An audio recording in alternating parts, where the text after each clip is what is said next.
Excellent. Thank you for joining us tonight. Tonight's going to be a really awesome show, I think. I've been excited about this ever since I was conversing with these two gentlemen in Orlando. A lot of you already know Don Stacy II. See, I didn't go with the II joke. It was too corny for me.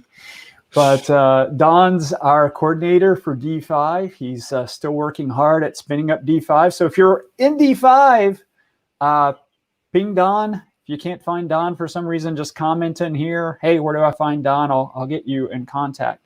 And then Matthew, I actually met in Orlando.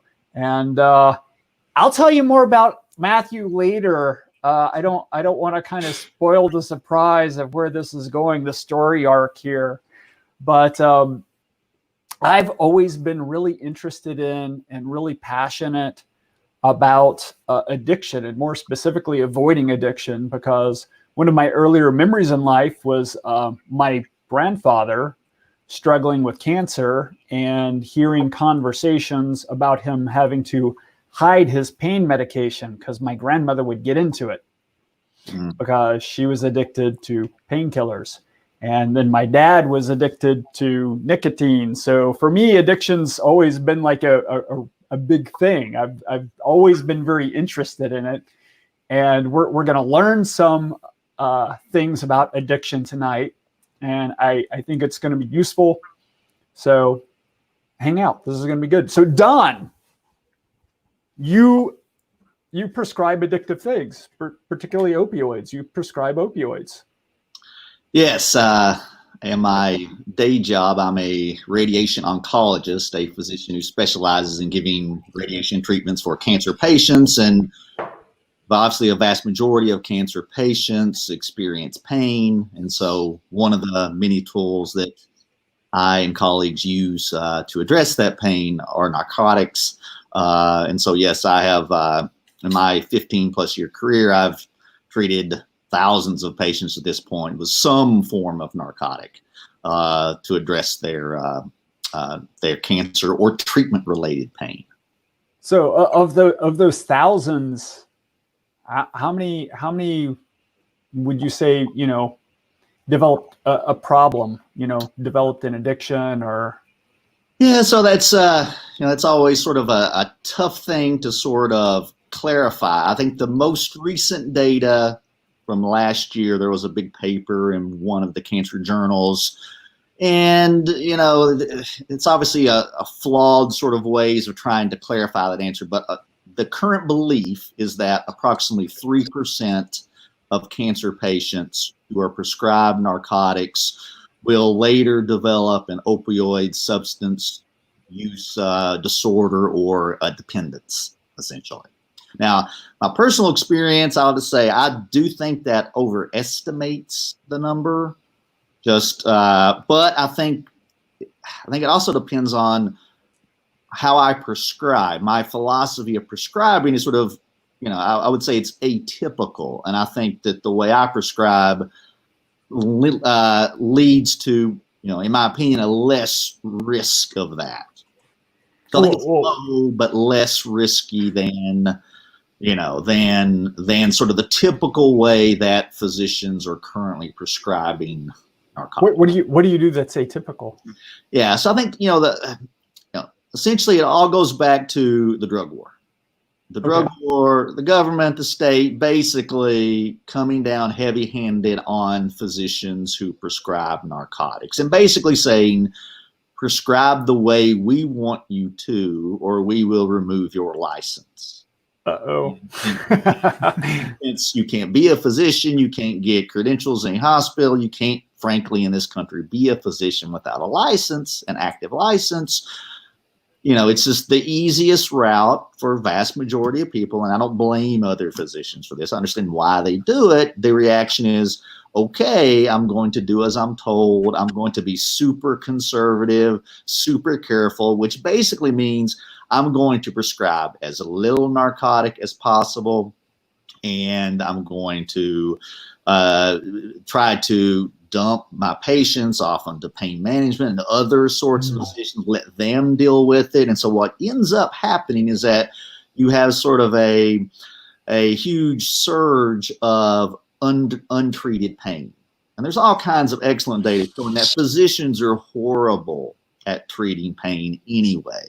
You then add on the state basically saying you either do it our very one size fits all way or we'll take your license. It only makes the problem worse. So what you get are basically a lot of untreated pain patients, okay, or undertreated. And so my personal philosophy is to be very aggressive initially. And so I escalate quickly and de-escalate slowly, but then I get patients off. And so it's very much like this coronavirus sort of issue. And you have to sort of, if you do a little bit at a time and you undertreat the pain, the patient's pain is never going to be controlled and they're going to be on narcotics forever. And the longer they're on the narcotics, the greater the likelihood of developing a substance use disorder. What you want to do is eliminate the pain, control the pain, cure their cancer, get rid of the origin of the pain, then you can de-escalate and get them off of the narcotic more quickly than if you had undertreated initially. Okay. I see. And so that's sort of my particular approach, but again, in my opinion, my anecdotal opinion, of course, does lead to less long-term dependence and abuse. So, I mean, me being me, me being the person who grew up paranoid about getting addicted to something, there's a decent chance that sometime between now and when I pass away in my late 90s, I'm going to need help from surgery or something like that, and I'm going to end up on some narcotics. My tendency is to not want to take them or not take any more than I have to, just because I don't want to get addicted. Yes. But what should I be watching for? I mean, educate me from a patient perspective to help me know how to not get addicted. Right. So I think the issues there become, when patients come in, that's a common issue. People come in and they have severe pain for whatever the reason is. And we'll sort of discuss the options. And it's clear to me, based on my experience, that over-the-counter things are just not going to work. And I'll say, what we need to do is start a narcotic pain medicine. The patient say, no way, I'm not going to do that because I don't want to get addicted. And I completely understand that. Right. It sort of becomes an issue, though, of sort of explaining exactly how we're supposed to take the pain medicines, though. That's something that short-acting pain medicine is usually what we start with. So the way that's supposed to be done is, in general, you can take short-acting pain medicines every 1 to 2 hours. Okay. Okay. So the most common way the prescriptions are written, though, are Q4 to 6 hours. Okay. So what happens is you'll take the pain medicine, it'll work for an hour or two, then you suffer for another couple hours. And then you'll take the next one because the bottle says you can only take it every 6 hours. Short-acting pain medicine is not designed that way. It's designed, it takes about an hour to kick in approximately. And then you can take up to a certain maximum amount. And the idea, again, it just turns out the easiest way to get rid of the pain long-term is to attack it aggressively right at the very beginning, okay? As you're solving whatever the problem is, okay? So what we're again, our discussion here is presuming we have some acute pain issue that we can eliminate the pain source in the long run so that the person will not have chronic pain. Acute pain and chronic pain are sort of different sorts of issues, okay? But what we don't want to do is transform an acute pain, like post-surgical pain, into a chronic pain issue. So what I do is I have to counsel patients. I have to explain this sort of in detail. Here's how we'll take it. There's a maximum amount, and if we can crush it initially, you will be on the narcotic not as long as if we don't take it aggressively, or if you're reluctant, those sorts of things. The other issue becomes saying to the patients, what are you experiencing when you're taking the pain medicine? When you're taking pain medicine, when you're taking it correctly, your pain goes away, but you're not intoxicated. You're not having significant side effects, dizziness, nausea, vomiting, inability to walk, whatever. that sort of stuff. Right. So if you're taking, so one of the issues becomes if we're giving you a pain medicine and even if you're taking it with the intervals appropriate, if the dose is too much, then we as physicians, we have to be informed of that so then we can sort of adjust the dosing. Because what we want to do, we want to eliminate your pain. We don't want to transform you into into a euphoric state, essentially. We don't want to Right. go, because there is a difference to being pain-free and being intoxicated. Right. When you start taking pain medicine, not to eliminate the pain, but to achieve the euphoric sensation, that is when we're in the first stages of a problem. Right. So all these things that have to be, so we want to take pain medicine to get rid of pain. We want to take it aggressively, but we want to get off of it as soon as possible so that we don't, again, transform acute pain into a chronic long-term issue when it's very difficult to not become addicted. And that idea of crossing a threshold so that you're no longer just killing the pain, but you're feeling the euphoria, that's when you get addicted. Well, that is certainly, we don't want to call it sort of a black and white sort of thing. It is a continuum process, but when you're doing that, if the patient comes in and they're slurring words and they're drunk, they're pain-free. They're cracking jokes and they're a frowny person, then it's time to adjust the pain medicine without question. Right. There are some sort of obvious sort of signs and symptoms. Okay. Right. So the idea of managing that threshold, of managing the amount of drug. And this is amazing because like Dawn and I were discussing this, and then like 3 hours later, I meet Matthew, and problem solver. The problem. Yeah.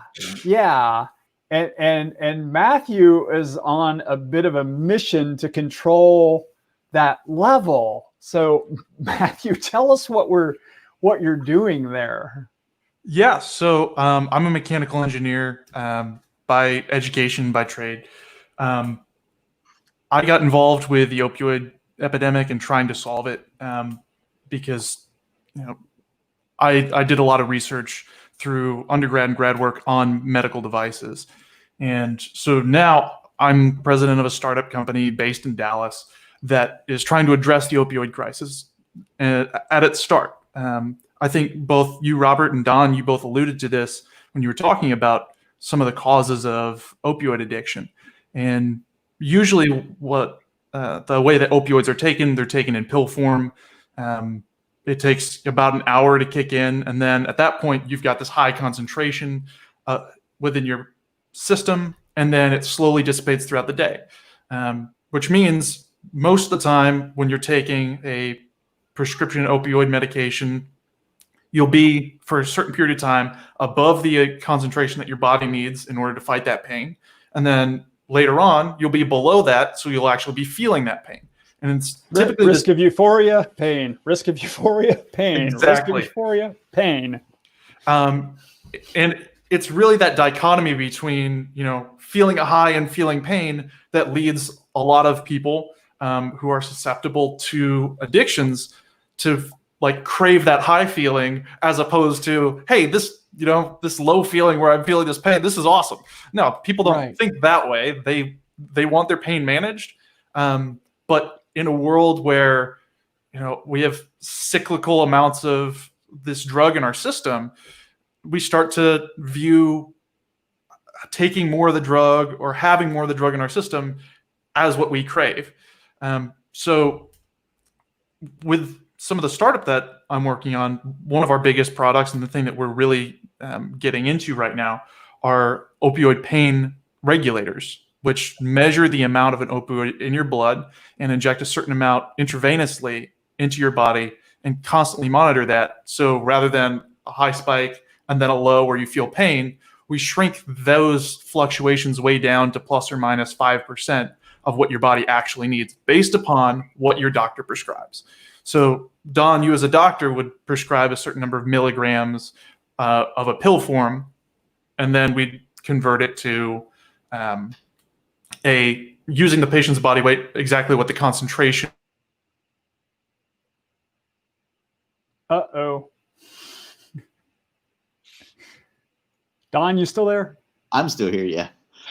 So I mean, that sort of approach would solve a big problem for us, which is right. The issue is we don't seem to have, when we prescribe them, whether it's the short-acting medicines or the long-acting medications, we're assuming a average metabolism of each patient. So when I say it should take an hour to kick in, some people it may be 30 minutes, other people it may be 2 hours. There's just no way to know. And so it's trial and error, it's guesswork. And it certainly leads to it's difficult to get in that therapeutic range where your pain's under control, but you're not having the euphoria or side effects, basically. So any way that we can figure out how to more objectively, scientifically sort of say, here's how much concentration is really in the patient's system based on their metabolism. Right. And basically the patient can self-report to us, my pain's under control, and then we're able to objectively examine them and determine, are we having these other side effects we don't want? Then we'll have a much better idea of what they really need, of the dose of medicine that they really need. Because that's part of the... Sorry, go ahead.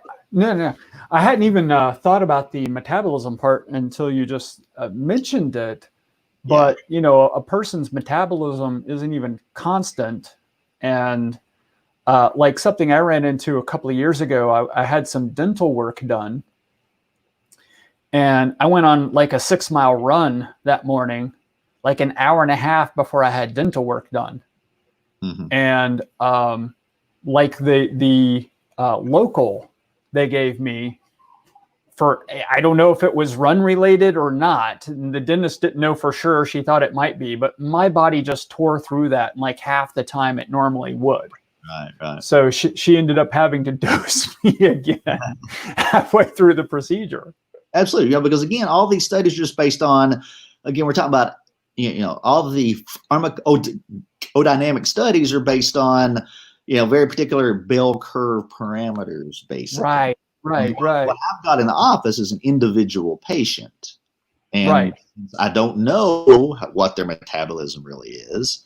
Right. It's very difficult to, again, and it takes a while to get the dosing where you want. So anything that would make that, again, a more objective, a more efficient, a process that wouldn't take weeks, maybe it would just take days, hours, something to where we know, then again, we're much less likely to lengthen the duration of the need of the narcotic.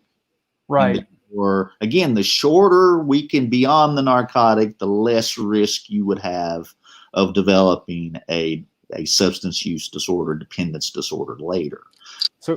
Smoother dose for the patient, more feedback for the doctor. Mm-hmm. I'm sorry we kind of lost Matthew. I was hoping he would come back, but that's okay. I think he got the idea across. I mean, really, all we're talking about is, kind of think thermostat like you have in your house to keep your house in a temperature range. Except now apply it to an opioid inside your blood, plus give the doctor some feedback on what that level is, how much of the medication they're going through. I know Matthew didn't get to talk about it here, but he talked to us in Orlando a little about tamper detection. And do you remember anything else from that? It's a damn shame we lost him. Yeah, well, I think the idea there is that, besides the issue of patients coming in and saying, I'm afraid, therefore I'm going to reluctantly take the narcotic, we have the other issue of people who come in who already have disorders, but Right. they have acute pain too because of some horrible cancer, again, because of my particular specialty. So the issue Right. becomes, it's because of the drug war, you have the tendency for that sort of patient to, frankly, to not be honest with the physician about what they're really taking, what they really need, that sort of thing. And so it becomes even more of a complicated sort of job. And the only way, and the other issue becomes some patients, maybe they are being dishonest with me and saying, Sure. and not actually having any pain at all, and then taking the prescription and selling it. Now, how can I figure that out? Currently, we have these sorts of very embarrassing sort of systems of, I can do urine drug test on the patient. I can do pill counts. I can run sort of an electronic prescription record to see when the patient has had medicines, filled before. But all those are just surrogates. What I really need to know is what is in their bloodstream. So they can, and people with substance use disorders certainly are very inventive at coming up with ways to fool physicians. And as physicians, we just frankly don't have time to investigate. We're not going to people's houses to investigate, is this person really telling the truth or not? So what would help us would be to have some sort of way to really verify the bloodstream concentration of whatever. And that is what Matthew and his team are all about. Welcome back, Matthew. You made it. Good to be back. I'm sorry I was having a little bit of trouble here on my end. I had to pull out my phone and enter back in that. But it seems like you guys made out pretty fine without me. Yeah. I think we have really all the major bases covered. You may have got back just in time for us to be done. But did you have anything to add? Either one of you, Don or Matthew? Anything I'm forgetting? The biggest thing that I would like to add, I know you guys have all touched on, basically the tremendous need for there to be private market solutions. But yeah, I just want to point out that several years ago there was a 5-pronged strategy that the federal government introduced to address the opioid epidemic. One of those was access to better prevention. Another one was data. How can we collect more data to be able to target this better? And then only one of those 5 actually had anything to do with the treatment itself. Most of 5 were all about, okay, well, once people get addicted, can we have better ways to reverse overdoses? Can we accelerate medications within the FDA to be able to cover that? And they've thrown, I think the latest bill was an additional $1.8 billion toward an issue that seems to be getting worse and worse each and every year, rather than, okay, private market, private world. We know there are a lot of smart people around the country who would be more than happy to address something like this. But it seems like the federal money is just being burned up with more and more programs of just collecting data afterward and not actually preventing opioid overdoses and opioid abuse in the first place. Because that's where we land at where we're at right now with, I think Don may have mentioned this, but over 10 million Americans every single year who misuse prescription opioids, and 2 million at any given time who have an opioid use disorder. Those numbers are getting worse every single year. And thank you. And that is, you stole like half my last paragraph, but that's okay. I'm sorry. No, now I don't have to say it. It's a real time saver, really. You should send the script ahead of time. It's mostly bullet points of things to remember to cover, and I forget half the time anyway. So I may have forgotten. So good, but excellent point. I would say that too. I didn't really discuss that much, but I certainly have had a patient sort of saved by Narcan, and what I find are, it's always surprising on, I'm much more concerned about prescribing liquid narcotics than I am about the pill form, because when you have pills, people have a tendency to people aren't thrilled about taking pills. You put it in your mouth, you got to swallow it. It's a little bit difficult. So that's it. It just naturally minimizes the risk of taking too much. But liquids can very easily just sort of turn the bottle up, ignore the dosing on liquids. So I've had, I have had at least one patient who didn't exactly follow my prescription and was found down. But I'll say, what I do to try to counteract this is every time I write a narcotic prescription, I write for Narcan also, which is the medicine we use to block the narcotic. So it brings the patient back. So that way that family always has it available, because you just never know when somebody is not going to. It's sort of patient error. We have physician error and we have patient error.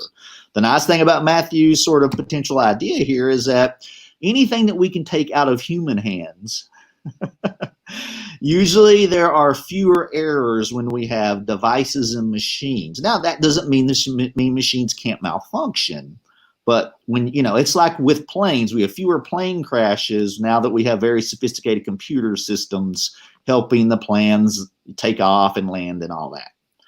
Anything that we can use to help with narcotic use, opioid use, will certainly minimize the chance of overdose also. Exactly.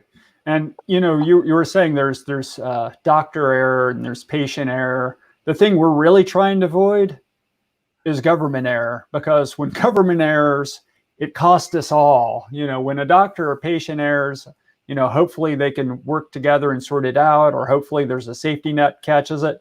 When government errors, we all suffer. And I mean, that's the thing, that nobody really wants to be addicted, or there's, at least I've not met people who explicitly wants to be addicted. They might end up that way and then they abuse it, but nobody wants to get there. And, threatening people with cages, that doesn't really help the situation.